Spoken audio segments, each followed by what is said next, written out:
ቤተሰብ እንዴት ናችሁ? ሚስተር ሶል ነኝ። በዛሬ ርዕሳችን ደግሞ የግሬድ 10 ሂስትሪ ዩኒት 6 ፓርት 2 ይዤላችሁ መጥቻለሁ። ለዚህ ቻናል አዲስ የሆናችሁ ይህን ቻናል ሰብስክራይብ ማድረግ እንዲሁም ደግሞ ኮሜንት፣ ላይክ እንዲሁም ለሌሎች ጓደኞቻችሁ እንዲደርስ ሼር ማድረግ አትርሱ። ኦኬ፣ እስከ መጨረሻ ድረስ አብራችሁን ቆዩ። በዛሬ ርዕሳችን የምናየው early opposition movements against the imperial rule from 1941 up to 1974 ነው። ስለዚህ በዚህ ርዕስ የምናየው ከ1941 ጀምሮ እስከ ቀዳማዊ ኃይለ ሥላሴ ከስልጣን እስከሚወርዱበት እስከ 1974 የተካሄዱ ቀዳማዊ ኃይለ ሥላሴ መንግስት ላይ ወይም አገዛዝ ላይ የተካሄዱ ኦፖዚሽኖችን ወይም ደግሞ የተቃውሞ እንቅስቃሴዎችን እናያለን። በርካታ እንቅስቃሴዎች ናቸው። የፒያዘንት ሪቢሊየንስ አሉ፣ የስቱደንት ሪቢሊየን ወይም ደግሞ ሙቭመንት አለ፣ እንዲሁም ደግሞ መፈንቅለ መንግስትም ተሞክሮባቸዋል። በመጨረሻ ታላቁ የ1974 ሪቮሉሽን ቀዳማዊ ኃይለ ሥላሴን ከስልጣን በደርግ አማካኝነት የሚያወርደውን ሪቮሉሽን እናያለን። ከዛ እንግዲህ የሚቀጥለው ያው የደርግ አመጣጥና ደርግም ገዝቶ እንደገና እስከሚወርድ ያለው ጊዜ አለ። ከዛ በመጨረሻም ደርግ የሚወርድበትን ጊዜ እናያለን ማለት ነው። ኦኬ፣ አስቀድመን የምናየው early opposition movements against the imperial rule from 1941 up to 1974 ነው። ባክግራውንድ ስናይ background opposition to the imperial regime. After the restoration of Emperor Haile Selassie I in 1941, Ethiopia experienced increasing ፖለቲካል ኦፖዚሽን። እንግዲህ ቀዳማዊ ኃይለ ሥላሴ አገዛዝ በ1941 ከተመለሰ በኋላ ኢትዮጵያ ኦፖዚሽኖችን ወይም ደግሞ የተቃውሞችን እያጋጠማት መጣ ከተለያዩ አካላቶች። the main reasons include እንግዲህ ለነዚህ ተቃውሞችም ዋና ዋና ምክንያቶቹ ምንድን ናቸው? አንደኛ ፊውዳል ላንድ ሲስተም ኤንድ ኤክስፕሎይቴሽን ኦፍ ፔዘንትስ ነው። እንግዲህ በባለፈው ፓርት 1 ላይ በሰራሁላችሁ ቪዲዮ የፊውዳል ላንድ ሲስተም እንደነበረ፣ አብዛኛው መሬት በኖቢሊቲ እጅ ይገኝ እንደነበረ እና ገበሬው ደግሞ ጭሰኛ ሆኖ የኖቢል መሬት ላይ በመስራት ጥቂት ለሚኖርበት ብቻ ከማግኘት ውጪ ምንም ተጠቃሚ እንዳልነበረ፣ እንዲሁም ደግሞ ጥቂት ገበሬዎች ደግሞ የነበራቸው መሬት ትንሽ መሬት እንደነበረ፣ ከዛም ላይም ታክስ ከፍተኛ ታክስ እንዲከፍሉ ይገደዱ ነበር። ይሄ ስለዚህ ፊውዳል ላንድ ሲስተም ኤንድ ኤክስፕሎይቴሽን ኦፍ ፔዘንትስ። ኤክስፕሎይቴሽን ማለት መበዝበዝ ነው፣ የጉልበት ብዝበዛ ይካሄድባቸው ነበር። ኤክስፕሎይቴሽን ሚንስ ብዝበዛ ነው። ስለዚህ የፊውዳል የመሬት ስርዓትና የገበሬዎች ብዝበዛ አንዱ ለኦፖዚሽን ወይም ደግሞ ለተቃውሞ ምክንያት ነው። ሁለተኛው ሄቪ ታክሴሽን ነው። ሄቪ ታክሴሽን ማለት እንግዲህ ከባድ የግብር ስብሰባ ነው። ከገበሬው የሚሰበሰበው ግብር ያለውን ነባራዊ ሁኔታ ያማከል አልነበር። ጥቂት መሬት ይዘው የሚጠየቁት ግብር ግን ከፍተኛ ነው። በኖቢሊቲ መሬት ላይ እያገለገሉ ኮሌክት የሚደረገው ግብር ግን ከፍተኛ ነው። ስለዚህ ለኦፖዚሽን ወይም ደግሞ ከህዝቡ ለመጣው ተቃውሞ ሌላኛው ምክንያት ሄቪ ታክሴሽን ወይም ደግሞ ከፍተኛ የግብር መጠን ነው። ሶስተኛው ምክንያት የሚሆነው ኮራፕሽን ኤንድ ማልአድሚኒስትሬሽን ነው። ሙስናና ብልሹ አስተዳደር። ማልአድሚኒስትሬሽን የሚለው ቃል ብልሹ አስተዳደር ማለት ነው። ስለዚህ ጥሩ ያልሆነ ሙስና የበዛበት ብልሹ አስተዳደር፣ እነዚህም ገበሬውን እና ከሌላው ማህበረሰብ ኦፖዚሽን ወይም ተቃውሞ እንዲመጣ ምክንያት ሆኗል ማለት ነው። ሌላኛው ለኦፖዚሽን ኮዙ ምንድን ነው? ላክ ኦፍ ፖለቲካል ፍሪደም ነው። የፖለቲካ ነጻነት አለመኖር ነው። ፍሪደም ኦፍ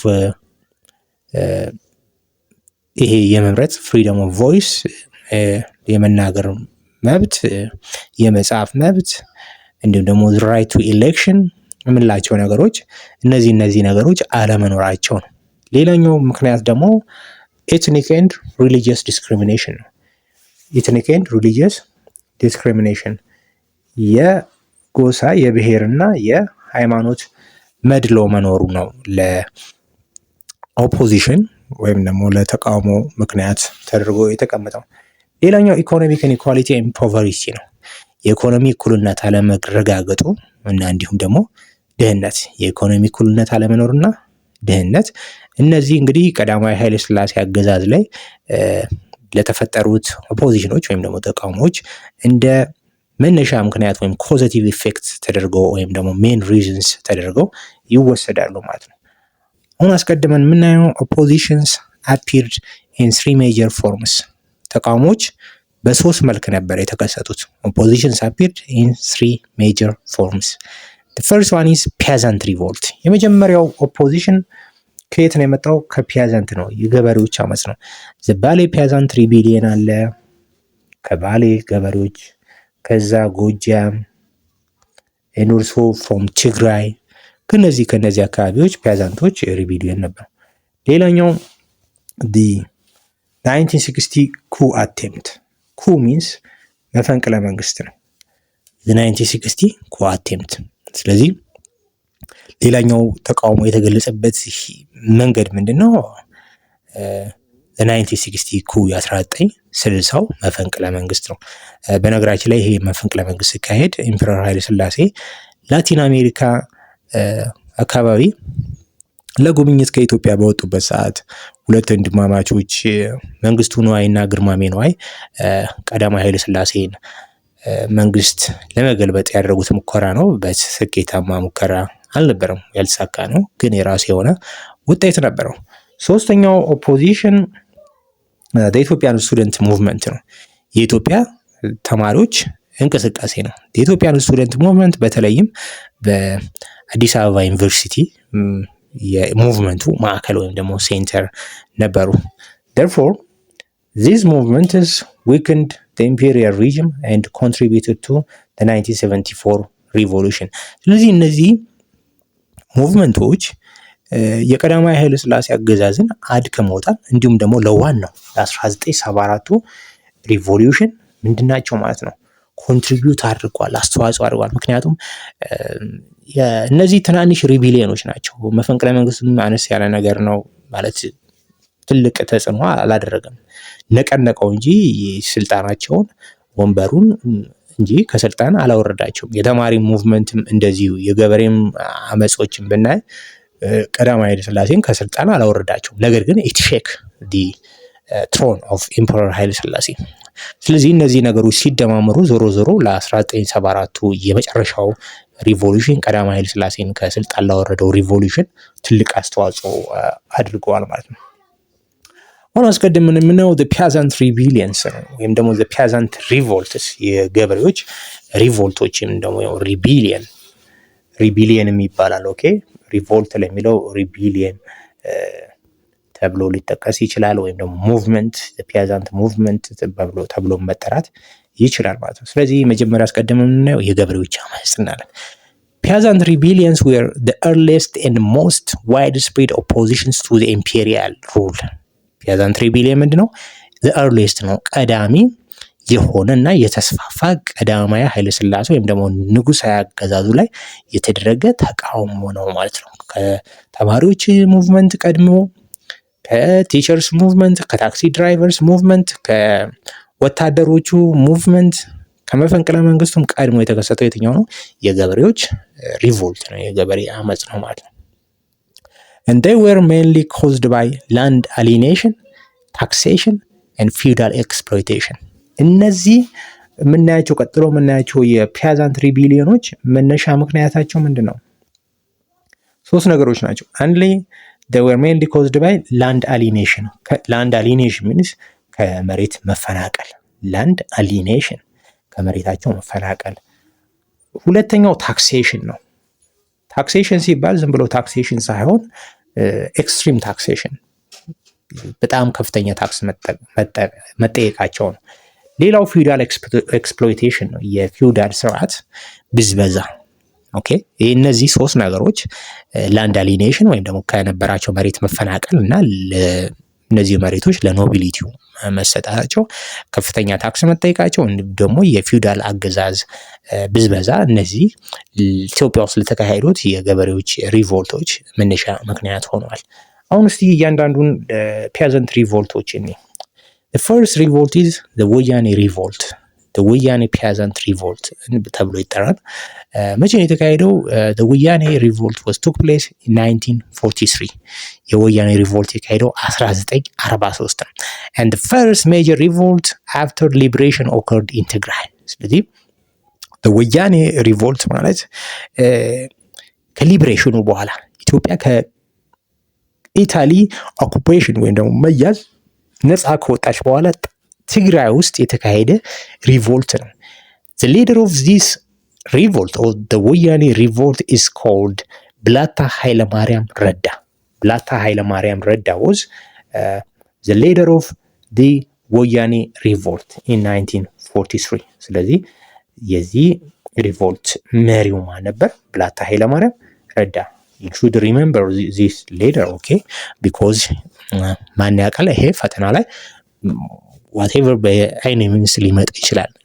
in the form of matching ሊመጣ ይችላል። the leader of ወያኔ revolt ሲባል you should have to reply ብላታ ኃይለማርያም ረዳ ብላችሁ መመለስ ይጠበቅባቸዋል። እንዲሁም ደግሞ የእያንዳንዱን የፒያዛንት ሪቮልት ኮዞች ወይም ደግሞ ጀነራል ኮዛቸውን በደንብ ማወቅ መቻል አለባቸው። ሲምፕል ዳት ኦኬ። ኮዙን ደግሞ ለወያኔ ሪቮልት ኮዙ ምንድነው? ፖዚቲቭ ኢፌክት። እያንዳንዱ ነገር ዝም ብሎ አይከስትም አይደል? ኮዝ አለው። ከዛ ኮንሲኩዌንስ ይዞ ይመጣል፣ ውጤት ይዞ ይመጣል። ኮዙን ስናይ አንደኛው ኮዙ ምንድነው? ሴንትራላይዜሽን ኦፍ ገቨርንመንት ፓወር፣ የመንግስት ስልጣን ሴንትራላይዝድ መሆን ነው። ኖ ሼሪንግ ኦፍ ፓወር፣ የቀዳማዊ ኃይለ ሥላሴ አገዛዝ ስልጣንን አያጋራም። ሁሉ ነገር ዳይሬክት የሚደረገው ከማዕከላዊ መንግስት ወይም ደግሞ ከቀዳማዊ ኃይለ ሥላሴ መሆን ነው፣ ወይም ደግሞ ሴንትራላይዜሽን ኦፍ ገቨርንመንት ፓወር ነው። ሁለተኛው ሪዝናቸው ሄቪ ታክሴሽን ነው። ከፍተኛ ግብር መጠየቅ። ይሄ ገበሬው ከሚያገኘው ኢንካም ጋር ኢንኢኩቫለንት ነው፣ የማይመጣጠን ነገር መሆኑ ይሄ ለፔዘንት ለወያኔ ሪቮልት እንደ ሁለተኛ ኮዚቲቭ ኢፌክት ይታያል፣ ወይም ደግሞ ሄቪ ታክሴሽን እንደ ምክንያት ይታያል። ሶስተኛው ፊውዳል ኤክስፕሎይቴሽን ነው፣ ወይም ደግሞ ፊውዳል ኤክስፕሎይቴሽን ብለን ስንጠራው ምን ማለታችን ነው? የፊውዳል ስርዓት ብዝበዛ። ኤክስፕሎይቴሽን ማለት ብዝበዛ ነው። ምክንያቱም ገበሬውም መሬት የለውም፣ ስለዚህ ጭሰኛ ሆኖ ለኖቢሊቲዎች ያርሳል። ትንሽ መሬት ያለውም ከዛችሁ መሬት ከሚያገኘው ላይ ሃይ አማውንት ኦፍ ታክስ እንዲከፍል ይገደዳል። ስለዚህ ይሄ የፊውዳል ስርዓት ብዝበዛ ነው ማለት ነው። ይሄን ነገር አማሯቸው ስለነበር ነው ሪቮልት ያደረጉት። ሌላኛው ሎካል ኤሊትስ ዲማንዲንግ ግሬተር ፖለቲካል ፓወር። ሎካል ኤሊትስ ማለት እዛው አካባቢ የነበሩ አመራሮች ሌላ ስልጣን፣ ተጨማሪ ስልጣን መጠየቃቸው ነው ለሪቮሉሽኑ መነሻ ምክንያት የሆነው ማለት ነው። ኤንድ ኦልሶ ሴሚ ፓስቶራል ግሩፕስ። ፓስቶራል ማለት ይሄ ከብት አርቢ እንደማለት ነው። ሴሚ ፓስቶራል ግሩፕስ ሰች አዝ ዘ ራያ ኤንድ አዘቦ ፊርድ ዛት the imperial government policies would destroy their traditional egalitarian system። ራያና አዘቦ ማለት እንግዲህ ሰሜን የኢትዮጵያ ክፍል የሚገኙ ቦታዎች ናቸው። እነዚህ ህዝቦች ደግሞ ራያና የአዘቦ ህዝብ አብዛኛው ፓስቶራሊስት ወይም ደግሞ ከብት አርቢ ነው። እነሱ ደግሞ የሚተዳደሩት በምንድን ነው? በኢጋሊታሪያን ሲስተም ነው። ሎካል አድሚኒስትሬሽን ሲስተም ወይም ደግሞ የራሳቸው የሆነ ኢንዲጂነስ አድሚኒስትሬሽን ሲስተም አላቸው። ልክ እንደ ሲዳማ፣ እንደ ገዳ ኦሮሞ ሲስተም፣ እንደ ኮንሶ፣ እንደ ጌዲዮ የራሳቸው ኢንዲጂነስ አድሚኒስትሬሽን ሲስተም አለ እና ቀዳማዊ ኃይለ ሥላሴ ይሄንን አገዛዛችንን የራሳችን የውስጥ አስተዳደር አጥፍተው ሰው ይሾምብናል የሚል ስጋት በመኖሩ እነዚህ ነገሮች ጠቅላላ እንደ ኮዝ ይነሳሉ ማለት ነው ለወያኔ ሪቢሊየን ሙቭመንት። የወያኔ ሪቢሊየን አሁን ደግሞ አውትካሙን ምን ውጤት አመጣ? ሪቮልታቸው ኦኬ outcome it was eventually suppressed. Suppressed means crushed. Crushed. ቀዳማዊ ኃይለ ሥላሴ ጸጥ አሰኙት ሪቮሉሽኑ። It was suppressed by the imperial government forces with the assistance from the British Royal Air Force. የቀዳማዊ ኃይለ ሥላሴ ወታደሮች ሲደመር የብሪቲሽ ሮያል ኤር ፎርስ የእንግሊዝ አየር ኃይል በመደመር አንድ ላይ ይህን ሪቮሉሽን ምን አደረጉት ማለት ነው? ጸጥ አደረጉት። እንዲቆም አደረጉት ማለት። ስለዚህ ወያኔ ሪቮልት ምን ሆነ? በብላታ ኃይለማርያም ይመራ የነበረው ሪቮልት አልሳካም፣ ፌል አደረገ። ለምን? የኢምፔሪያል ገቨርንመንት ፎርስ ወታደሮች ፕላስ the Bali Peasant Revolt. The Bali Peasant Revolt is known as the second revolt that was took place from 1963 up to 1970 የተካሄደ ሪቮልት ነው ማለት ነው። One of the longest peasant uprising occurred in the Bali province.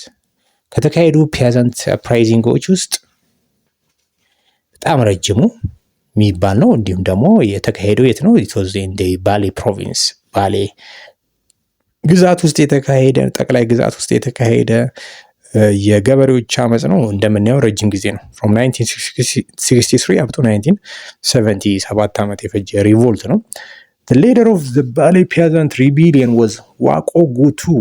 ልክ ለወያኔ peasant rebellion ብላታ ኃይለማርያም ረዳ ብለን እንደጠቀስነው ሁሉ ለባሊ peasant rebellion መልሳችን የሚሆነው ዋቆ ጉቱ ይባላል ማለት ነው።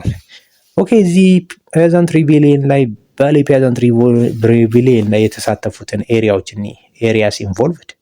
The rebellion spread to the districts such as Wabi, Dello and Ganale.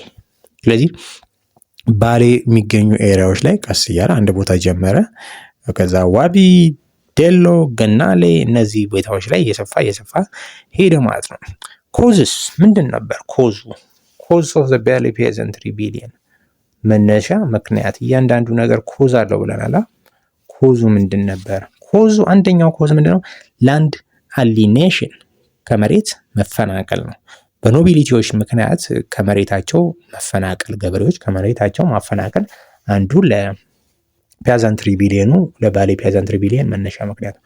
ሁለተኛው ሄቪ ታክሴሽን ነው፣ ከፍተኛ ግብር መጠየቃቸው ነው። ሶስተኛው ምክንያት ደግሞ ኮራፕሽን ኢን አድሚኒስትሬሽን፣ ሙስና ያለበት አስተዳደር፣ ሙሰኛ የሆነ አስተዳደር። ይሄ ሶስተኛው ምክንያት ነው ለባሊ peasant rebellion መነሻ ምክንያት። ሶስተኛው ሪሊጂየስ ዲስክሪሚኔሽን አጌንስት ሙስሊምስ ነው። ሙስሊሙ ማህበረሰብ ላይ የሚደረግ ሃይማኖታዊ መድሎ፣ ይህ አራተኛው ምክንያት ነው። አምስተኛው ምክንያት ኤትኒክ ሆስቲሊቲ ነው።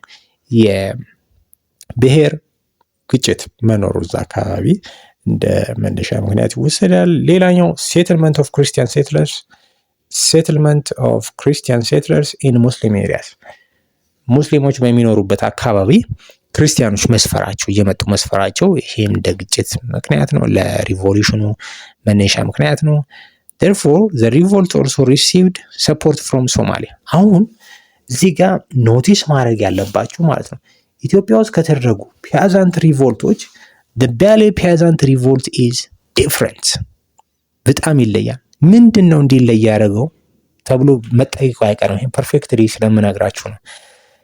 because the revolt received support from Somalia።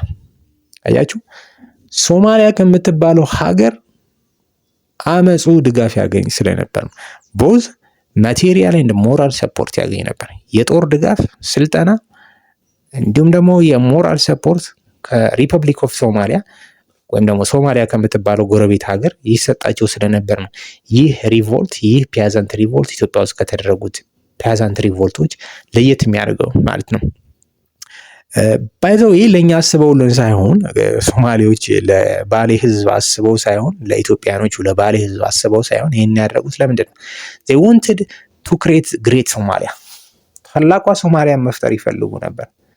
the great ሶማሊያ መፍጠር ይፈልጉ ስለነበር ነው።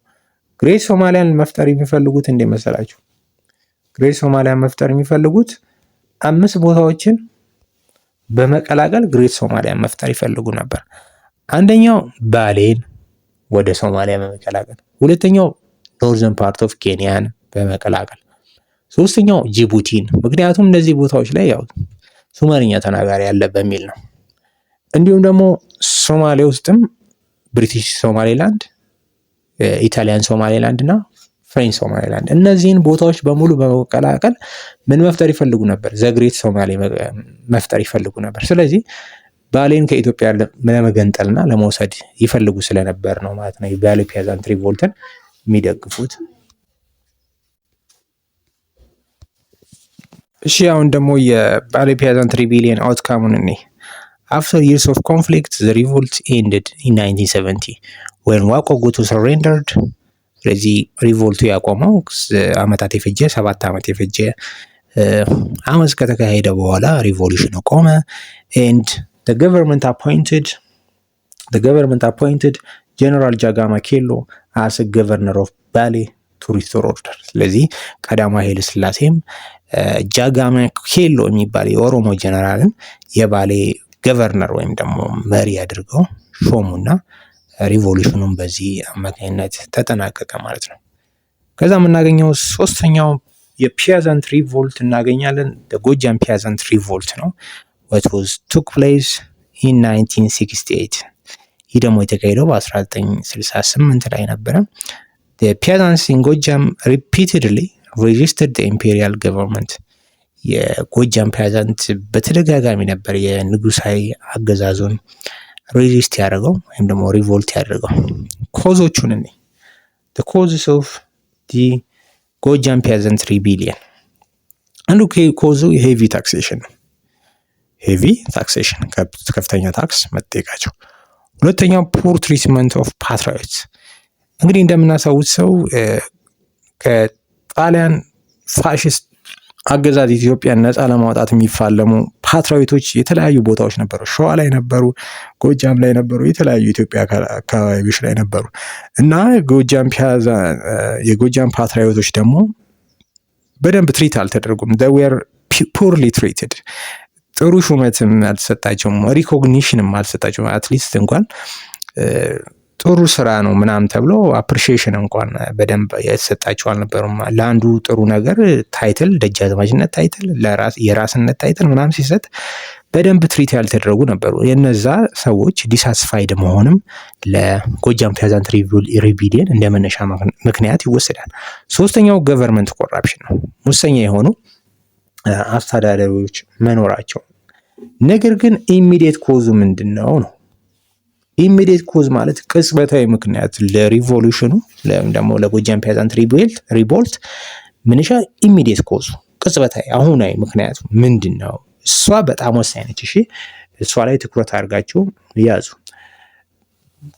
ኢሚዲየት ኮዙ the government introduced the 1967 agricultural income tax የ1967ቱን የአግሪካልቸራል ኢንካም ታክስ መንግስት ማስተዋወቁ ይሄ ኢሚዲየት ኮዝ ሆነ ማለት ነው። አግሪካልቸራል ኢንካም ታክስ ማለት የግብርና ገቢ ግብር የግብርና ገቢ ግብር መንግስት ማስተዋወቁ ነው። so when tax officials came to assess land እንግዲህ የታክስ ኦፊሻሎች ወይም የታክስ ባለስልጣናቶች ያላቸውን መሬት አሰስ ለማድረግ ቼክ ለማድረግ ለመለካትና ከዛ ይሄን ያክል ግብር ይደርስብሃል የሚለው ነገር ለመተመን ሲመጡ the peasants refused to cooperate ገበሬዎች ለመተባበር መሬታቸውን ለማስለካት ፈቃደኛ አልነበሩም። they blocked government agents ስለዚህ አመፁ፣ ከለከሉ። so አውትካሙ ምን ሆነ? የጎጃም ፒያዘንት ሪቮልት አውትካሙ ምን ሆነ የሚለውን እኔ ኦኬ the government sent local militia ማለት ያው የአካባቢ ወታደሮች ጠባቂዎች ናቸው and armed police force የታጠቀ ፖሊስ ፎርስ እና ሚሊሻ በመላክ the revolt was suppressed by force በጉልበት በኃይል ያው ክራሽድ ተደረገ፣ ሪቮሉሽኑ አበቃ ማለት ነው። ኦኬ then የምናገኘው በጣም ማራኪ ርዕስ the 1960 coup d'etat the 1960 coup or the coup of 1960 የ1960 መፈንቅለ መንግስት። coup ማለት coup means መፈንቅለ መንግስት ማለት ነው። ኦኬ መፈንቅለ መንግስት ነው፣ መንግስት ለማውረድ የተደረገ ሙከራ ማለት ነው። the unsuccessful coup ነው፣ በነገራችን ላይ ያልተሳካ መፈንቅለ መንግስት ነው፣ ሙከራ ነው ማለት ነው። Okay, the most serious political challenge to the imperial was the 1960 coup attempt. እስካሁን ከደረጉት ሙከራዎች ውስጥ ቻሌንጅ ኢምፔሪያል ስላሴን አገዛዝ ቻሌንጅ ካደረጉ ሙከራዎች ውስጥ the most serious political challenge የሚባለው የ1960 coup ነው። ሌሎቹ ያው ፐርሰናል ኢንተረስታቸው ነው የጠየቁት። ወያኔ ፒያዛ ሪቮልት የምናይ ያው የአካባቢው ህዝብ ጥያቄ ነው። የባሌ ፒያዛንት ሪቮልት ብናይ ያው የአካባቢው ገበሬ ኢንተረስት ነው የጠየቁት። የጎጃም ፒያዛንት ሪቮልትን ብናይ የአካባቢውን ኢንተረስት ነው የጠየቁት። ይሄ ግን በስልጣናቸው ነው የመጣው። ስለዚህ ይሄ ምን ተብሎ ይጠራል? the most serious political challenge to the emperor ይሄ ተብሎ የሚጠራው the 1960 coup ነው፣ የ1960 መፈንቅለ መንግስት። leaders of the coup የመፈንቅለ መንግስቱ መሪዎች ማን ናቸው? leaders of the coup የመፈንቅለ መንግስቱ አመራሮች these were the two brothers known as መንግስቱ ነዋይ and ግርማሜ ነዋይ። as you see they are brothers. መንግስቱ ነዋይ and ግርማሜ ነዋይ were the leaders of the 1960 coup መሪዎች ናቸው እዚህ መፈንቅለ መንግስት። they were supported by ብቻቸውን አልነበሩ መፈንቅለ መንግስቱን ሲያደርጉ። they were supported by one ኮሎኔል ወርቅነህ ገበየሁ chief of security የጸጥታ ድርጅቱ የንጉሳዊ አገዛዙ የጸጥታ ድርጅት ቺፍ ኦፍ ሴኩሪቲ ነው። የሴኩሪቲ ጸጥታ ድርጅት መሪ ነው ማለት ነው። ኮሎኔል ወርቅነህ ገበየሁ ይባላል። ሌላኛው ያገዛቸው ብርጋዴር ጀነራል ጽጌ ዲቡ ወይም ደግሞ ጀነራል ጽጌ ዲቡ። ይሄ ደግሞ the leader of ፖሊስ ኮሚሽነር ነው። የኢትዮጵያ ፖሊስ ኮሚሽነር ነው ማለት ነው። ስለዚህ የአዲስ አበባ ፖሊስ ኮሚሽነር ብርጋዴር ጀነራል ጽጌ ዲቡ እነዚህ ሁለቱ አግዟቸዋል። and also members of the imperial bodyguard የኢምፔሪያል ቦዲጋርድ አባላቶች ያው ንጉሱ ዘቦች ማለት ነው። ንጉሱን የሚጠብቁ ቤተመንግስት የሚጠብቁ በጣም ታላቅ የሚተማመኑባቸው ወታደሮች ናቸው። the imperial bodyguard ይባላል። ስለዚህ እነዚህ ሶስት አካላቶች ይሄን መፈንቅለ መንግስት ደግፈውላቸዋል። ኮሎኔል ወርቅነህ ገበየሁ፣ ብርጋዴር ጀነራል ጽጌ ዲቡ and also the imperial bodyguard members of the imperial bodyguard ደግፈዋቸዋል ማለት ነው። ኦኬ ኦብጀክቲቭስ ኦፍ the coup ምንድን ነበር ዓላማው? የመፈንቅለ መንግስቱ ኦብጀክቲቭ ምንድን ነበር ዓላማው? ኦኬ the coup leaders wanted one political reform የፖለቲካል ለውጥ ፈልገው ነበር። መፈንቅለ መንግስት አድራጊዎቹ አንደኛ የፈለጉት ፖለቲካል ሪፎርም፣ ሁለተኛ ሶሻል ጀስቲስ ማህበራዊ ፍትህ፣ ሶስተኛ ሞደርን ገቨርንመንት ዘመናዊ መንግስት ፈልገው ነበር። ይሄ ሞናርኪያል ሲስተም ኦፍ አድሚኒስትሬሽን እንዲቀር ኮንስቲቱሽናል ገቨርንመንት ወይም ደግሞ አትሊስት ኮንስቲቱሽናል ሞናርኪ እንዲፈጠር ፈልገው ነበር። ሶስተኛ የፈለጉት ነገር ምንድነው? ኢምፕሩቭመንት ኦፍ ሊቪንግ ኮንዲሽንስ የማህበረሰቡ አኗኗር እንዲሻሻል ፈልገው ነበር ማለት ነው። አሁን ደግሞ እንግዲህ ምን እናያለን? አክሽንስ ኦፍ ዘ coup leaders ምን አከናወኑ የሚለውን እኔ on 14 December 1960 the rebels announced a new government መፈንቅለ መንግስቱን አካሄዱና ዲሴምበር 14 1960 መፈንቅለ መንግስቱን አካሄዱና they announced a new government አዲስ መንግስት ማቋቋማቸውን አሳዩ ወይም ደግሞ አሳውቁ። ያው ሬዲዮ ጣቢያውን በመቆጣጠር ይሄንን ለህዝቡ በዜና አሰራጩ ማለት ነው። ኪ አፖይንትመንት ዋና ሹመት አደረጉና አፖይንትመንት ማለት ሹመት ነው። ስለዚህ ዋና ሹመት አደረጉና የሾሟቸውን አመራሮች አሳውቁ ማለት ነው። እንግዲህ ንጉሠ ነገሥት ቀዳማዊ ኃይለ ሥላሴ መፈንቅለ መንግስቱ ሲካሄድ እዚህ ኢትዮጵያ አልነበሩም። ወደ ላቲን አሜሪካ ለጉብኝት በሄዱበት ሰዓት ነው ይሄን ያቀነባብረው ያካሄዱት እና አፖይንትመንት አደረጉ ወይም ደግሞ ሹመት አደረጉ። ሹመቱም አንደኛ የተሾመ ማን ነው? ክራውን ፕሪንስ አስፋው ወሰን ኃይለ ሥላሴ። ይሄ ቀዳማዊ ኃይለ ሥላሴ ልጅ ነው። ክራውን ፕሪንስ አስፋው ወሰን ኃይለ ሥላሴ አስ ኮንስቲቱሽናል ሞናርክ ህገ መንግስታዊ ንጉስ አድርገው ሾሙት። አስ ኮንስቲቱሽናል ሞናርክ አድርገው ሾሙት። እንግዲህ እንደዚህ ሆነ ማለት የሀገሪቱን ሪሶርስ እንደፈለገ ይጠቀማል ማለት አይደለም። ደሞዝተኛ ሆኖ ሳለሪድ ሞናርክ ደሞዝ የሚከፈለው ንጉስ አድርገው ነው የሾሙት። ሁለተኛ ራስ እምሩ ኃይለ ሥላሴ አስ ፕራይም ሚኒስትር ራስ እምሩ ኃይለ ሥላሴ ደግሞ እንደ ጠቅላይ ሚኒስትር አድርገው ሾሙ። and also they also appointed ሙሉጌታ ቡሊ አስ አርሚ ቺፍ የጦር መሪ ደግሞ አድርገው የሾሙት ሙሉጌታ ቡሊን የጦር አርሚ የጦሩ ቺፍ የጦሩ ዋና ቺፍ አድርገው ሾሙ ማለት ነው። ነገር ግን the coup was not successful. It was a failure of the coup። አሁን ደግሞ የመፈንቅለ መንግስቱ አለመሳካት ለምን ሳይሳካ ቀረ? The coup lasted only 2 days. Reason for failure። መፈንቅለ መንግስቱ የቀጠለው ለ2 ቀን ብቻ ነው። ተኩስ አደረጉ፣ ቤተ መንግስቱን ተቆጣጠሩ፣ እንዲሁም ደግሞ ሬዲዮ ጣቢያን ካፕቸር አደረጉ። እነዚህን አፖይንትመንቶች ወይም ደግሞ ሹመቶች አስተዋውቁ ለህዝቡ ማለት ነው። ለምን አልሳካ የሚል ነው። እቺ በጣም ወሳኝ ፖይንት ነች። ባይ ዘ ዌይ በደንብ እቺን ደጋግማችሁ ብታዩት እኔ ደስተኛ ነኝ። አንደኛው ለፌለሪቲው ምንድነው ምክንያቱ? ላክ ኦፍ ሰፖርት ፍሮም ዚ አርሚ ነው። ከጦሩ ድጋፍ አላገኙ። እንደምናየው ድጋፍ ያገኙት ከኢምፔሪያል ቦዲጋርድ፣ ከፖሊስ ፎርስ እንዲሁም ደግሞ ከሴኩሪቲ ፎርስ ነው አይደለ? ቅድም ደጋፊዎች የነበሯቸው ከነዚህ ከ3 አካላት። ከአርሚ ግን ድጋፍ አልነበራቸው። ስለዚህ ላክ ኦፍ ሰፖርት ፍሮም ዘ አርሚ ለፌለሪቲው አንደኛው ምክንያት ነው። ለመፈንቅለ መንግስታቸው አለመሳካት አንደኛው ምክንያት ነው።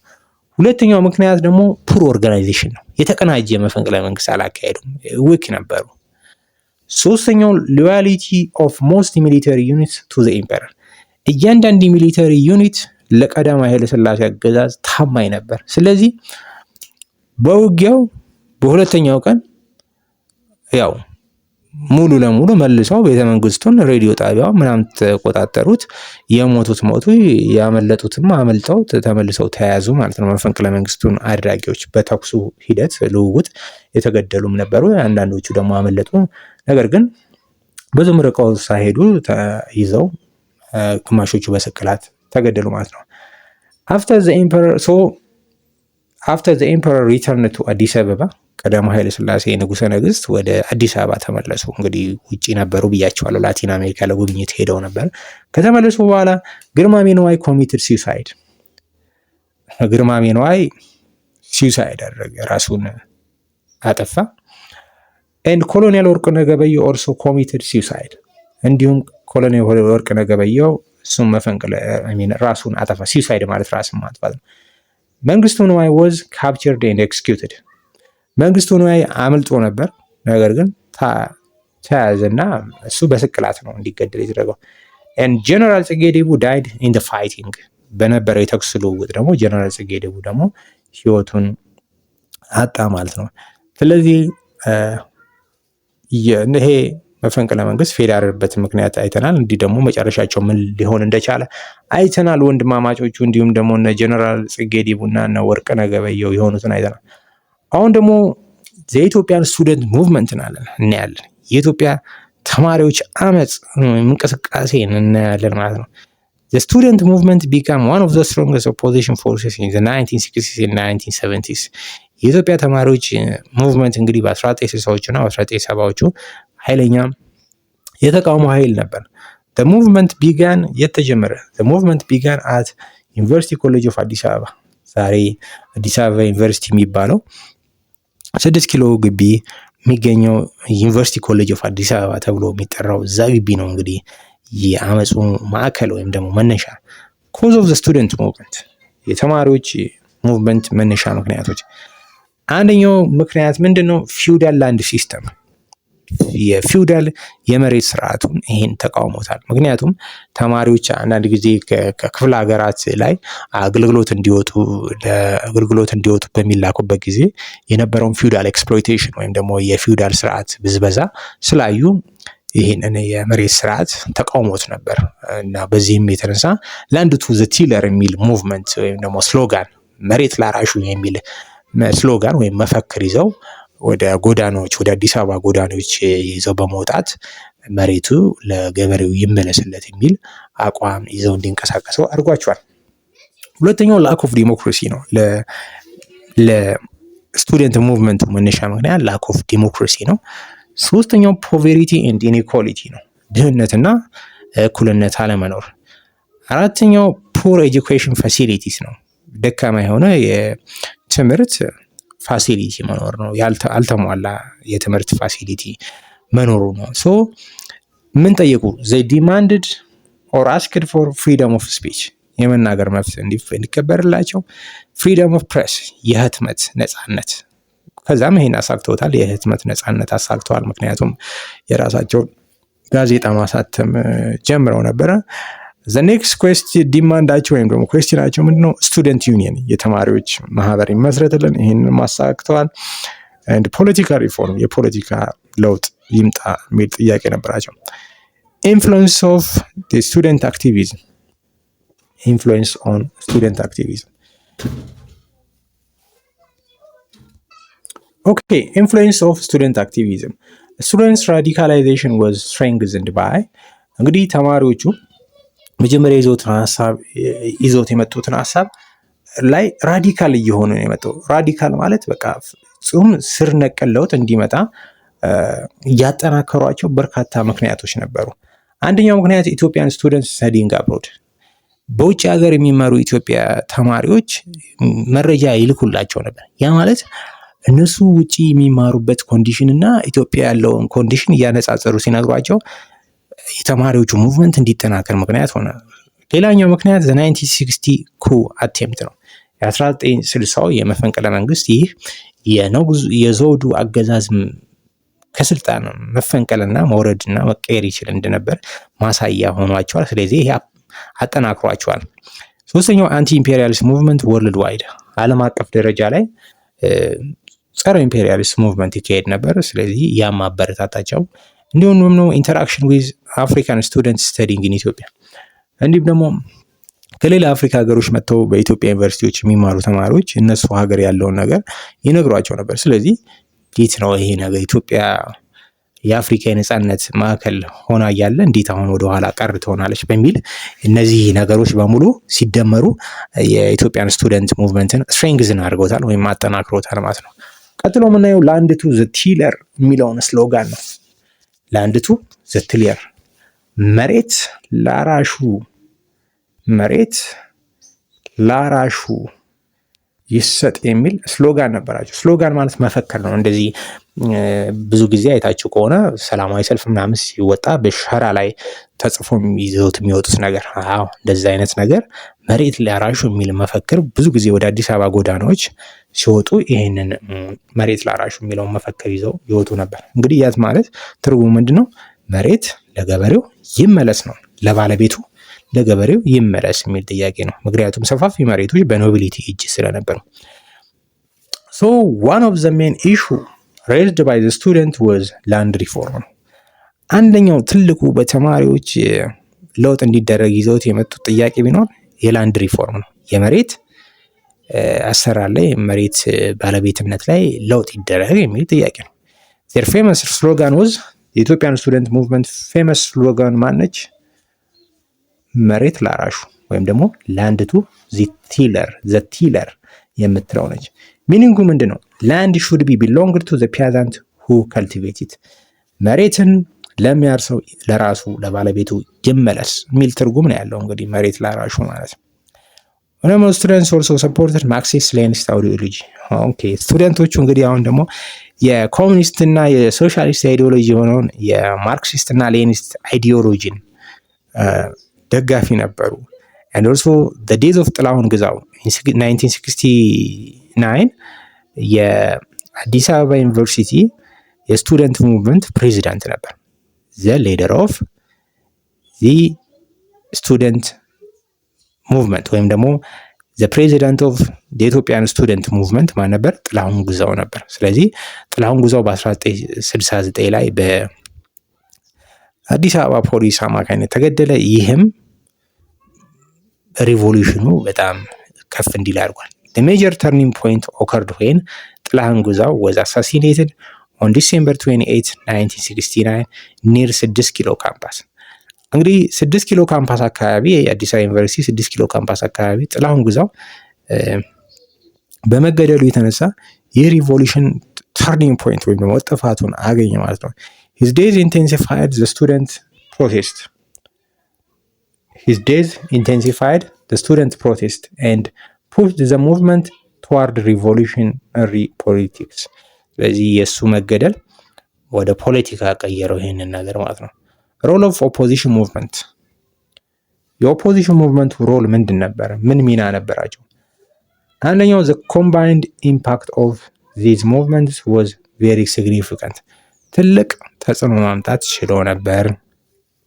ሁለተኛ peasant revolts expose the weakness of the feudal land system የቀዳማዊ ኃይለ ሥላሴ የፊውዳል የመሬት ስርዓት ደካማ መሆኑን ማሳየት ችሏል። ማለት የገበሬዎች አመፅ፣ የተማሪዎች ሙቭመንት እንዲሁም ደግሞ መፈንቅለ መንግስት እነዚህ ሲደማመሩ ደካማ መሆኑን አሳይተዋል።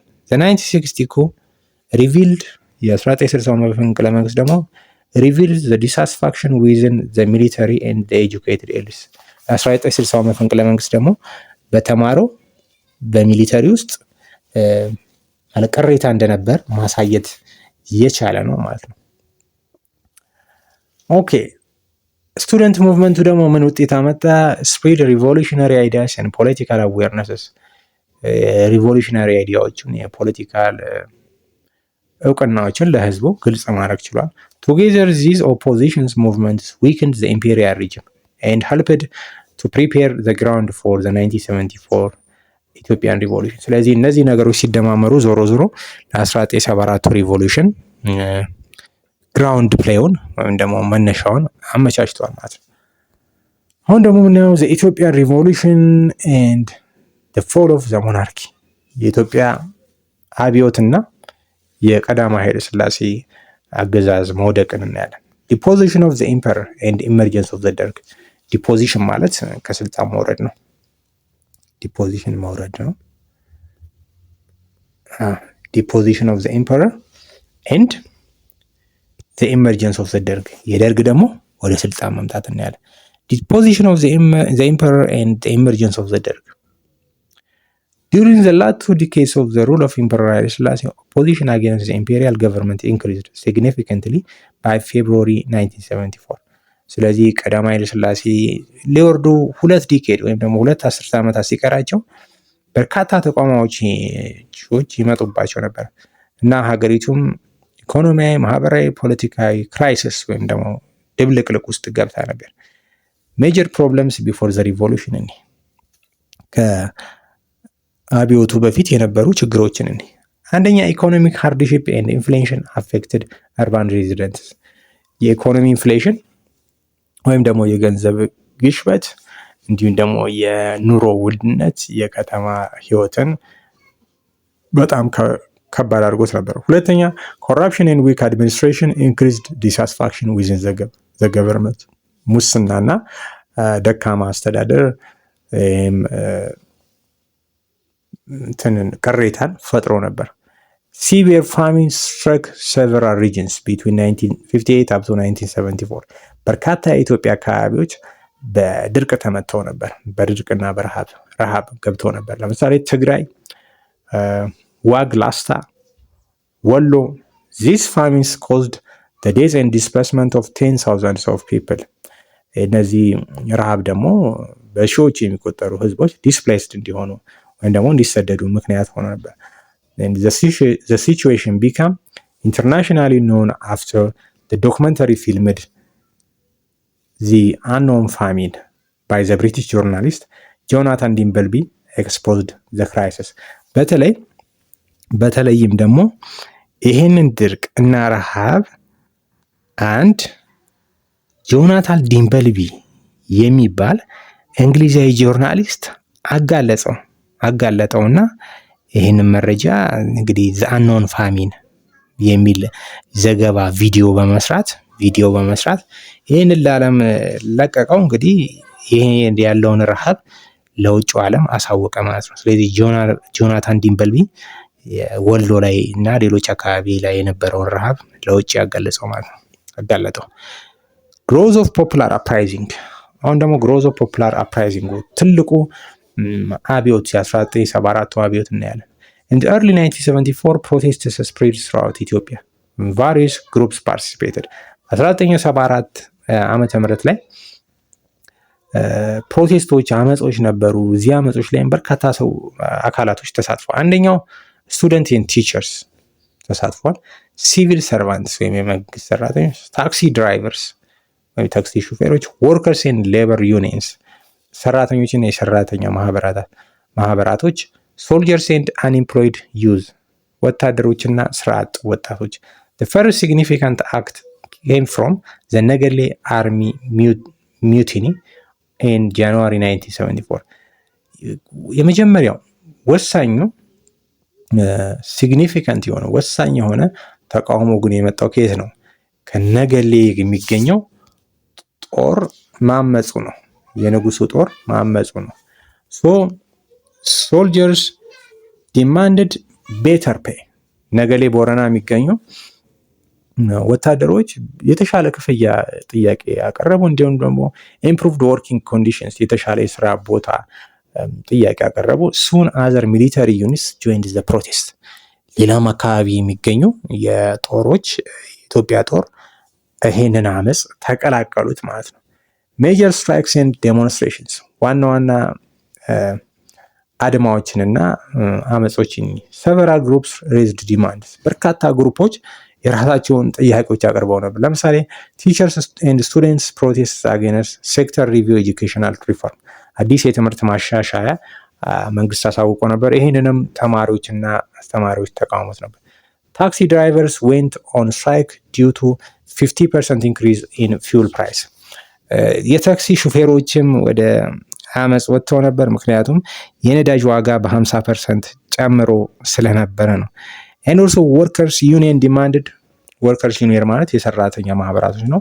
የሰራተኛ ማህበራቶች ደግሞ የራሳቸውን ጥያቄዎች አቅርበው ነው። አንደኛ ኒው ሌበር ሎስ አዲስ የሰራተኛ ህግ ይውጣልን የሚል ጥያቄ ነው። ሁለተኛ ፍሪደም ኦፍ አሶሲዬሽን የሰራተኛ ማህበር ነፃነት ይሰጠው ነው። and also wage increase and pension ደሞዝ ይጨመር ዌጅ ይጨመር እንዲሁም ደግሞ ፔንሽን ወይም ጡረታ ማለት ነው። ፔንሽን እና ደሞዝ ይጨመርልን የሚል ጥያቄ ሶስተኛቸው ጥያቄ ነበር። አራተኛው ጥያቄያቸው ጆብ ሴኩሪቲ ኤንድ ፍሪ ኤጁኬሽን ጥሩ የስራ ሴኩሪቲ እንዲሁም ደግሞ ፍሪ ኤጁኬሽን ነፃ ትምህርት እድል ይመቻችልን የሚል ጥያቄ ነበራቸው። ሙስሊሞቹን ደግሞ ስናይ ዘ ሙስሊም ኮሚኒቲስ ፕሮቴስትድ አጌንስት ዘ ሎንግ ስታንዲንግ ሪሊጂየስ ዲስክሪሚኔሽን ሙስሊሙ ማህበረሰብ ደግሞ ቀዳማዊ ኃይለ ሥላሴ ላይ ሃይማኖታዊ መድሎ ይቅር የሚል ጥያቄ አሰምተው ነበር ማለት ነው። አሁን ደግሞ ደርግን አመሰራረት ፎርሜሽን ኦፍ ዘ ደርግ ሚሊተሪ ኮሚቴ ኮልድ ዘ ደርግ ወይም ደግሞ ኮኦርዲኔቲንግ ኮሚቴ ኦፍ ዘ አርምድ ፎርስስ ይባላል was formed from members of the army the police territorial force ስለዚህ ደርግ የተቋቋመው ከሶስት አካላቶች ነው። አንደኛ ከአርሚ ወይም ከጦሩ፣ ሁለተኛ ከፖሊስ፣ ሶስተኛ ከቴሪቶሪያል ፎርስ።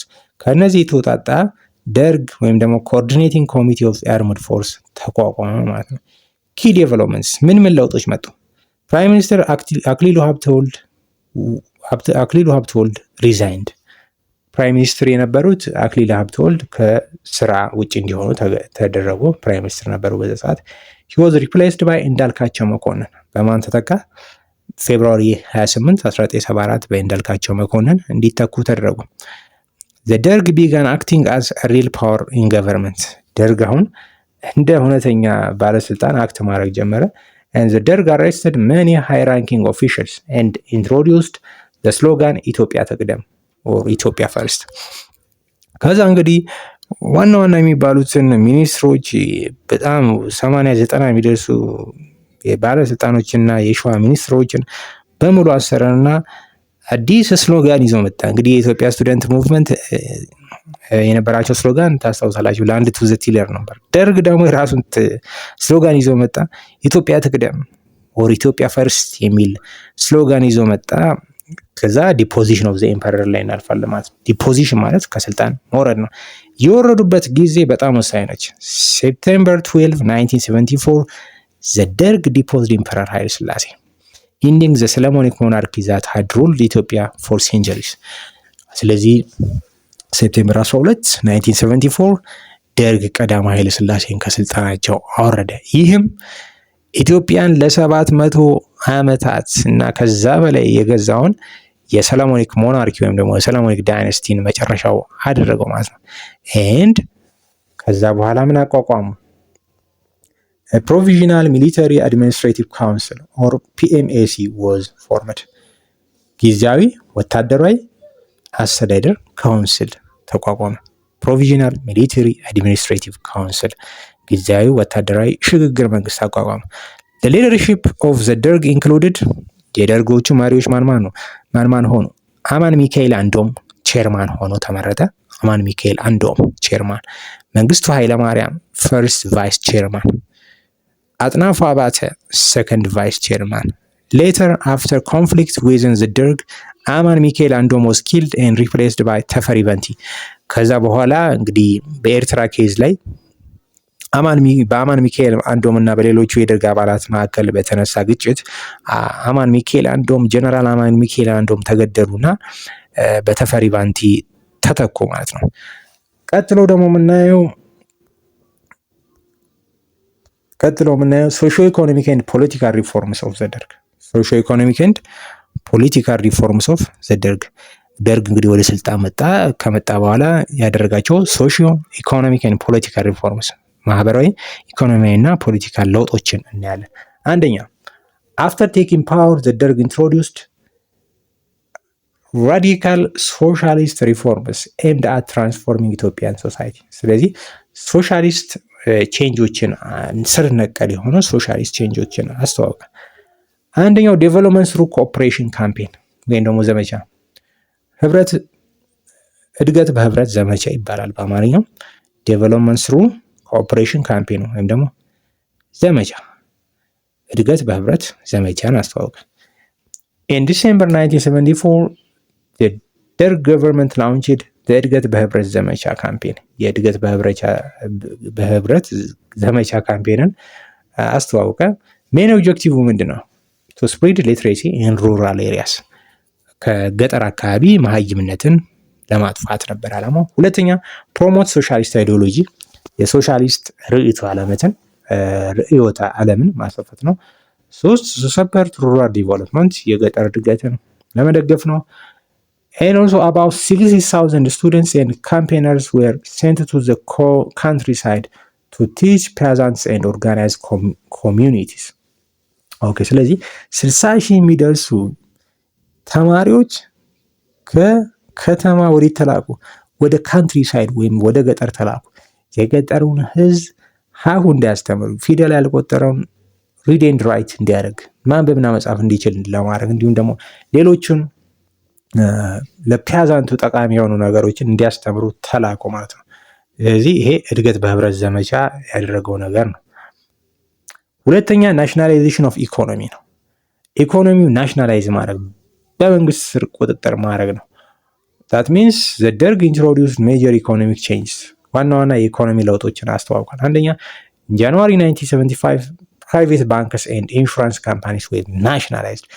ፕራይቬት ባንኮች ወይም የግል ባንኮች እንዲሁም ደግሞ የግል ኢንሹራንስ ካምፓኒዎች ምን አደረጋቸው? ናሽናላይዝ፣ በመንግስት እጅ ያስገባቸው። in February 1975 private industries and business confiscated፣ የግል ኢንዱስትሪዎች እና ቢዝነሶች ኮንፊስኬት ተደረጉ፣ ተከፋፈሉ ለህዝብ ማለት ነው። and also these policies aimed to establish a state controlled socialist economy። ይህን ሁሉ ያደረገው ለምንድን ነው? ስቴት ኮንትሮልድ ሶሻሊስት ኢኮኖሚ መስረት ይፈልግ ስለነበር ነው። ስቴት ኮንትሮልድ ሶሻሊስት ኢኮኖሚ ማለት ሀገር የምትቆጣጠረው ኢኮኖሚ መመስረት ይፈልግ ነበር። ሶስተኛው ያመጣው ላንድ ሪፎርም ነው ወይም ደግሞ የመሬት ሪፎርም ነው። ይቺ ላንድ ቱ ዘ ቲለር ወይም ደግሞ መሬት ላላሹ የምትለውን ጥያቄ የተማሪዎቹን ጥያቄ የመለሰባት ነች። ኢን ማርች 1975 the government issued the land reform proclamation which declared land to the tiller። አያችሁ፣ መሬትን ከኖቢሊቲ እንዳለ ወስዶ ለገበሬው ሰጠን። ላንድ ቱ ዘ ቲለር አሳካ። ኦል ሩራል ላንድ ዋዝ ናሽናላይዝድ። ሁሉም የገጠር መሬት ምን አደረገው? ናሽናላይዝ አደረገውና መልሶ ለማን ሰጠው? ለገበሬ ሰጠው። ፊውዳል ላንድ ኦነርሺፕ አቦሊሽድ። ፊውዳል የመሬት ስርዓት የመሬት ባለቤትነት ስርዓትን አቦሊሽ አደረገ፣ አጠፋ። ፒያዛንት አሶሲዬሽን ክሬትድ፣ የገበሬዎች ማህበር ተቋቋሙ። ኤንድ አድሚኒስትሬት ላንድ ኤንድ ሎካል አፌርስ እንዲያስተዳድሩ ማለት ነው። ዚስ ሪፎርምስ ትራንስፎርምድ ዘ ትራዲሽናል ላንድ ቴኒዩር ሲስተም። ስለዚህ ይሄ ለውጥ ባህላዊ የነበረውን የመሬት አስተዳደር ስርዓት አስቀረው ማለት ነው። አራተኛው የፈጠረው ሪፎርም ምንድነው? አርባን ላንድ ሪፎርም ነው። የከተማ መሬት ለውጥ ምን አደረገው? ኦን 26 ጁላይ 1975 the government nationalized urban land የከተማ መሬትን ናሽናላይዝ አደረገው ወይም ደግሞ የመንግስት አደረገው። ኤክስትራ ሃውስ ትርፍ ቤትን 2 ቤት ካለ አንዱ ይወሰድብሃል ማለት ነው። በዛን ጊዜ ነበረ ይሄ ምንድነው የቀበሌ ቤት የሚለው መሰጠት የጀመረው በዛ ጊዜ ነው። ምክንያቱም ትርፍ ያላቸውን ቤቶች እየወሰደ ቤት ለሌለው ስለሰጠው ማለት ነው። urban neighborhood organization called ቀበሌስ were formed to administer housing and community matters ስለዚህ ቀበሌ የሚባል ነገር ተመሰረተ ማለት ነው። political conflicts and red terror ከዛ የፖለቲካ ግጭትና ቀይ ሽብር ወይም red terror ተጀመረ። after the revolution conflicts emerged between political groups major organizations included እንግዲህ ሪቮሉሽኑ ከተካሄደ በኋላ በፖለቲካል ፓርቲዎች እና በነበረው የደርግ መንግስት መካከል ግጭቶች ይፈጠሩ ነበር። የመጀመሪያው መኢሶን ነው። ኦል ኢትዮጵያን ሶሻሊስት ሙቭመንት ይባላል። ሌድ ባይ ኃይሌ ፊዳ።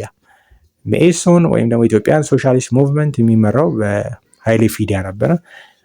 ሁለተኛው ኢፒአርፒ ኢትዮጵያን ፒፕልስ ሪቮሉሽነሪ ፓርቲ የሚባል ነበረ። እነዚህ ፓርቲዎች እንግዲህ የምጠቅሳቸው ደርግን የሚቃወሙ ናቸው። መኢሶን ሰፖርት ዘ ደርግ ዋይል ኢፒአርፒ ኦፖዚት። መኢሶን እንግዲህ ደርግን ይደግፋል፣ ኢፒአርፒ ግን ይቃወማል። ሬድ ቴረር ከ1977 እስከ 1978 በጣም የተፋፋመበት ጊዜ ነው። ወይም ቀይ ሽብር መንግስት እሱን የሚቃወሙበትን ይገልና ጀርባቸው ላይ ቀይ ሽብር ብሎ በቀይ ቀለም ይጽፍባቸዋል ማለት። The government launched a violent campaign known as the Red Terror to eliminate its opponents. ተቃዋሚዎቹን ለማጥፋት የሚጠቀማት ሲስተም the Red Terror ትባላለች። Characteristics mass arrest and execution በግፍ በብዛት ያስራል፣ ይገላል። execution means killing ነው። without any kind of court process ነው። የፍርድ ቤት ሄዳ አትከሰስ ምናምን ስትገኝ ጠብስ ቻው። ሌላኛው thousands of students, teachers and workers killed በሺህ የሚቆጠሩ ተማሪዎች፣ አስተማሪዎች እንዲሁም ደግሞ ሰራተኞች ተገድለዋል በዚህ ሙቭመንት ውስጥ አላችሁበት በሚል ማለት። This campaign was most intense in Addis Ababa and major towns ይሄ በተለይ ቀይ ሽብር በጣም የነበረው አዲስ አበባ እና ሌሎች ዋና ዋና ከተሞች አካባቢ ነበር። Political institutional changes in Workers Party of Ethiopia ወርከርስ ፓርቲ ኦፍ ኢትዮጵያ የሚባለው ደርግ የመሰረተው የራሱ ፓርቲ ነው። WPE ወይም ደግሞ ወርከርስ ፓርቲ ኦፍ ኢትዮጵያ ወይም ደግሞ የኢትዮጵያ ሰራተኞች ፓርቲ ወይም ደግሞ በአማርኛው ኢሰፓ ብለው የሚጠሩት ፓርቲ ማለት ነው። 1984 the ደርግ created the workers party of Ethiopia WPE as ruling socialist party ስለዚህ መሪው የኢትዮጵያ ፓርቲ በደርግ ዘመን ማን ይባላል? ወርከርስ ፓርቲ ኦፍ ኢትዮጵያ ወይም ደግሞ WPE ይባላል።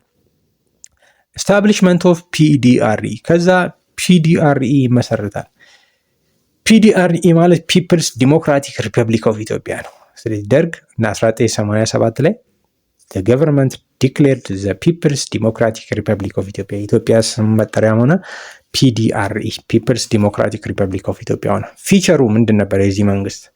ኢትዮጵያ ቢካም ሶሻሊስት ዋን ፓርቲ ስቴት ኢትዮጵያ በአንድ ፓርቲ የምትመራ ሶሻሊስት ሀገር ሆነች። ያ ፓርቲ ማን ነው? WPE ወርከርስ ፓርቲ ኦፍ ኢትዮጵያ የሚመራት ሆነች። ሪል ፓወር ሪሜንድ ዊዝን መንግስቱ ኃይለማርያም who served as a president and party leader እንግዲህ ዋነኛው ስልጣን በመንግስቱ ኃይለማርያም እጅ ወደቀ።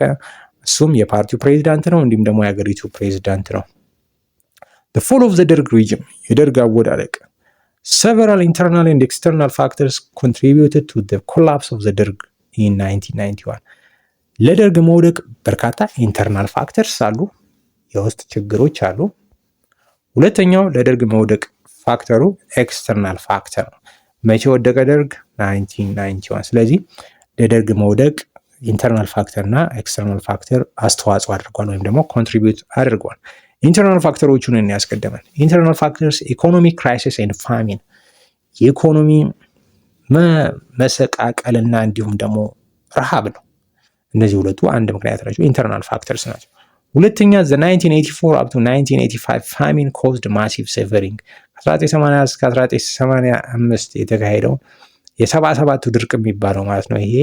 ይሄ ማሲቭ ሰፈሪንግ ትልቅ ስቃይ አምጥቷል። it forced government programs ስለዚህ ገቨርንመንት አዳዲስ አስገዳጅ የሆኑ ፕሮግራሞች እንዲያወጣ አስገድደው። ለምሳሌ ሪሴትልመንት መልሶ ማስፈር ማለት ነው። እስቲ ቦታ ረሃብ ከነበረበት ቦታ ወስዶ ሌላ ቦታ የማስፈር ነገር። ቪሌጃይዜሽን አዳዲስ መንደሮችን መመስረት። ኮሌክቲቫይዜሽን ገበሬዎችን አንድ ላይ ማደራጀት። ዚስ ፖሊሲስ ክሪኤትድ ስትሮንግ ፐብሊክ ኦፖዚሽን እነዚህ አዳዲስ ፖሊሲዎች ከህዝቡ ትልቅ ኦፖዚሽን አመጡበት። ሲቪል ዋርስ አርምድ ሬዚስተንስ ሙቭመንት ዊክንድ ዘ ሪጅም ኢንክሉዲንግ ስለዚህ ሲቪል ዋር እርስ በርስ ጦርነትም ነበሩ። ለምሳሌ ኤርትራ ውስጥ ፒፕልስ ሊበሬሽን ፍሮንት ኢፒኤልኤፍ ኤርትራን ፒፕል ሊበሬሽን ፍሮንት ተቋቁሞ ነበር። ኤርትራውያኖች ራሳቸውን ገንጥለው የራሳቸውን ስቴት የመመስረት ፍላጎት የነበረው ድርጅት ተቋቁሞ ነበር። ያ ምን ይባላል? ኢፒኤልኤፍ ኤርትራን ፒፕል ሊበሬሽን ፍሮንት። ትግራይ ውስጥ ደግሞ ትግራይ ፒፕልስ ሊበሬሽን ፍሮንት ወይም ደግሞ ቲፒኤልኤፍ ተመስርቶ ነበር። በኦሮሞያ አካባቢ ደግሞ ኦሮሞ ሊበሬሽን ፍሮንት ወይም ደግሞ ኦኤልኤፍ ተመስርቶ ነበር። ስለዚህ ከነዚህ ሶስት አካሎች ጋር ደርግ ሲቪል ዋር ያካሄድ ነበር። እርስ በርስ ጦርነት ገብተው ነበር። እነዚህ ሁሉ ለደርግ መውደቅ ኢንተርናል ፋክተር ናቸው ማለት ነው። ሲቪል ዋር፣ ፋሚኑ፣ ማልአድሚኒስትሬሽኑ እነዚህ ማለት ነው። ኤክስተርናል ፋክተሩ ጋር ስንመጣ ኤክስተርናል ፋክተሩ ምንድነው? ሎስ ኦፍ ሶቪየት ሰፖርት ነው። ሶቪየት ማለት ዩኤስኤስአር ወይም ሶቪየት ራሽያ ነች። ከሷ የነበረው ድጋፍ ሶቪየት ራሷ ትወድቃለች። ታላቋ ሶቪየት 15 ቦታ ትበተናለች። የዛን ጊዜ ከሶቪየት የሚያገኘው ድጋፍ መቅረቱ ለመውደቁ ኤክስተርናል ፋክተር ነው። ሁለተኛ ኢን ዘ ሌት 1980s the Soviet Union reduced its military and economic aid 1980ዎቹ አካባቢ ሶቪየት ዩኒየን ለደርግ የምታደርገው ወታደራዊና ኢኮኖሚያዊ ድጋፍ እየተቀዛቀዘ መምጣቱ ወይም ደግሞ እየቀነሰ መምጣቱ ነው ሁለተኛ ኤክስተርናል ፋክተር። ሶስተኛ ኢንተርናሽናል ፖለቲካል ቼንጅ ነው። በዓለም አቀፍ ደረጃ የፖለቲካ ለውጥ አሰላለፍ ተካሄዶ ነበር። ይሄም ምክንያት ይወሰዳል። the collapse of socialist regime in Eastern Europe weakened the ደርግ። ስለዚህ በምስራቅ አውሮፓ የነበረው የሶሻሊስት ሪጅም ወይም ደግሞ አገዛዝ መውደቃቸው ነው። ወደ 15 ሀገር መበተናቸው ይሄ ለደርግ መውደቅ ምክንያት ነው ማለት ነው። ኤክስተርናል ፋክተር ነው። ፋይናል ኮላፕስ ኦፍ ደርግ 1991 የመጨረሻ የደርግ መውደቅ አመቷ 1991 ወይም ደግሞ በኢትዮጵያ 1983 የተባለች የምትጠራዋ ነች።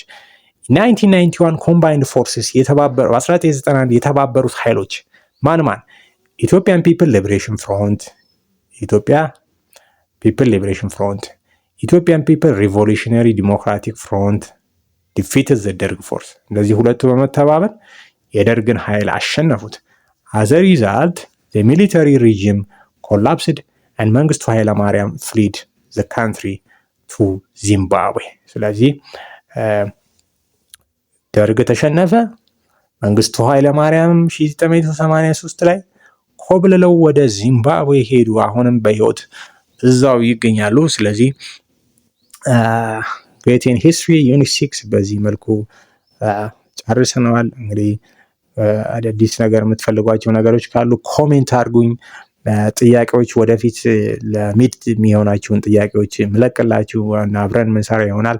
እንዲሁም ደግሞ የቴሌግራም ግሩፕም አለኝ። እሱ ላይ ቴሌግራም ግሩፕን ማሳውቃችሁ ይሆናል። እዛ ላይ የገባችሁ ጥያቄዎችን መስራት ትችላላችሁ። እንዲሁም ደግሞ ከፈለጋችሁም ፒዲኤፍም ወደዛ ላይ መልቀቅ ስለጀመርኩ ፒዲኤፍን እዛ ላይ የገባችሁ ማንበብ የምትችሉበትን ሁኔታ አመቻችላችኋለሁ።